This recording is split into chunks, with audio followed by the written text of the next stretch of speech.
Good morning, everyone. It's Tuesday, June 23rd.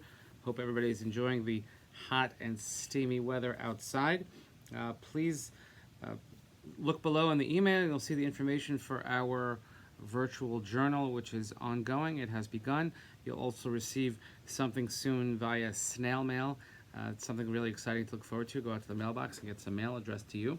But of course, this is the largest fundraiser of the year for our shul, and this year we are honoring Barbara and Andy Hutter for their decades of service from the very beginning towards Eitz Chaim, and we're giving thanks and tribute to Yoni Glad for his decade of service as our youth director. Please continue to daven for Refuah Shlema, for Mordechai ben Elka, Rabbi Fall Zev ben Rickel, Gittel Basara, Noah Alice Batlilach Esther, Razel Basara, and all those who need our healing.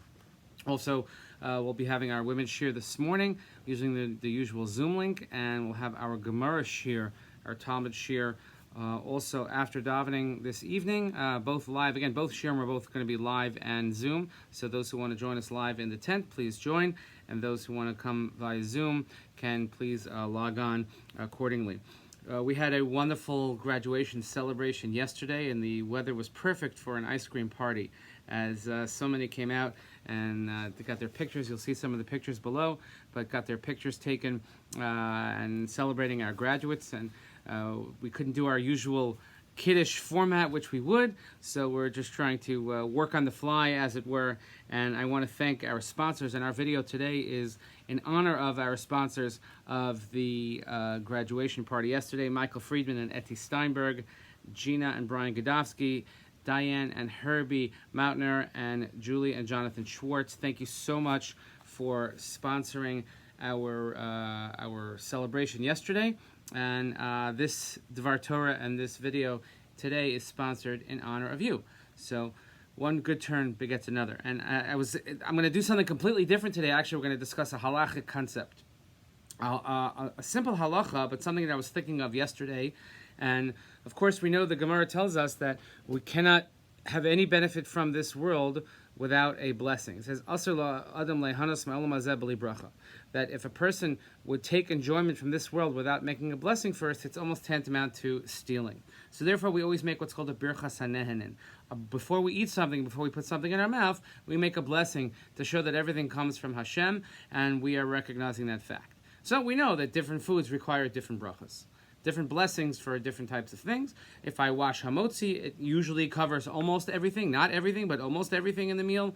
If I take a drink, I make one bracha. If I have a cookie, it's another bracha. But there's an interesting principle that comes up of something called Iker and Tafel. Iker and Tafel is that what happens when you have a food that has actually a combination of two different brachas. So if you have, and it happens a lot, and the reason why I'm asking is because I was thinking about it yesterday, is let's say when someone's eating an ice cream cone, or perhaps more practically at the same time, an ice cream sandwich. So you have a delicious ice cream which has the bracha of shehakol, and you have a cookie or you have a cone whose bracha is mizonos. So the question is, and when it comes to Iker and Tafel, do you make both brachas? Sometimes the Iker, which means the main, will actually, the lesser part, the Tafel, is subsumed under the main. And in some instances what happens is that because the lesser or lesser important food is subsumed under the main, the bracha on the main will cover both. There's no question that each requires a bracha. The question is does each require its own separate bracha, its own blessing, or do we say that one blessing can cover both? So in some instances, one blessing can cover both. However, what if both are equally as good? And let's say you have an ice cream sandwich where a person likes the cookie, if you like the Chipwich part, of course, and you like the ice cream. Which one is Iker, which one is Tafel, which is the main and which is second? And if they both require a blessing, which one comes first? These are very important halachic questions. These are things to live by. So I'll share with you, there's a number of volumes written on the laws of brachas. I'll share you something from this. This is a very good, if you're looking for a book on brachas from Rabbi Forst. And I'll just read to you what he writes about first ice cream cone. Clearly the ice cream is the Iker and requires a shehakol. He says clearly the ice cream is the main thing. Nobody says, I want to go get a cone. Oh, by the way, just throw some ice cream in it. No, you're going to get an ice cream, and the cone is there to hold and to enhance the ability to eat the ice cream. Whether or not one recites a mizonos on the cone depends on its function. A tasteless cone used only to hold the ice cream requires no bracha, while a tasty sugar cone eaten also for its taste requires a mizonos. So you know the kind of the sugar cone, of course, we know the cone-shaped ones, and you always have to figure out how do I get enough ice cream into the cone to take it all the way to the end, so that when I have the last tip at the end, there's still some ice cream in it. That's an art. But the regular sort of the wider-based cones, those regular what's the company? I forgot the company with the red and blue label on them. But the ones that we have at home that we make, and they have those kind of indentations on the inside with the crunch.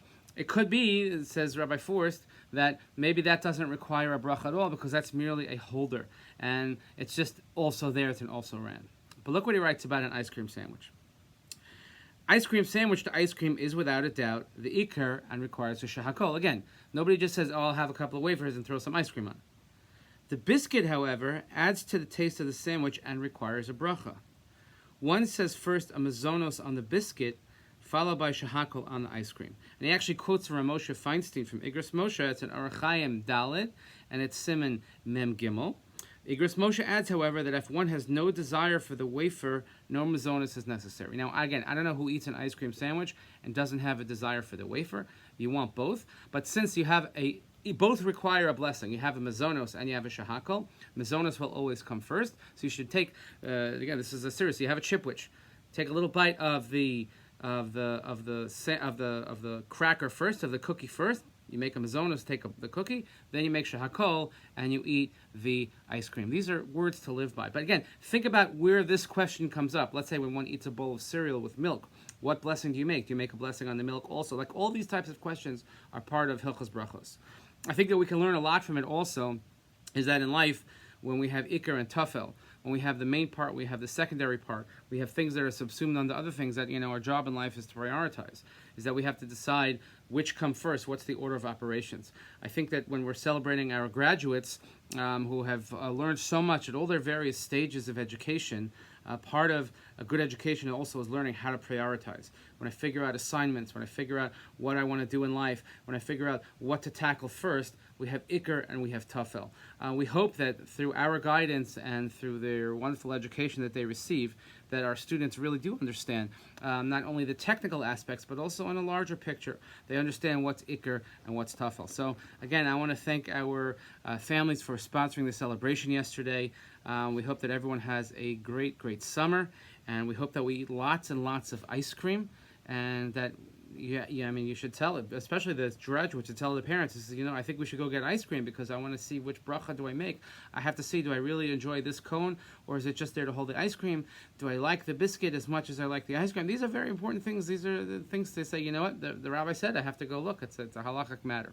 But these are good things to know for the summer. Again, I hope everyone has a wonderful, wonderful day, and we will see you all tomorrow.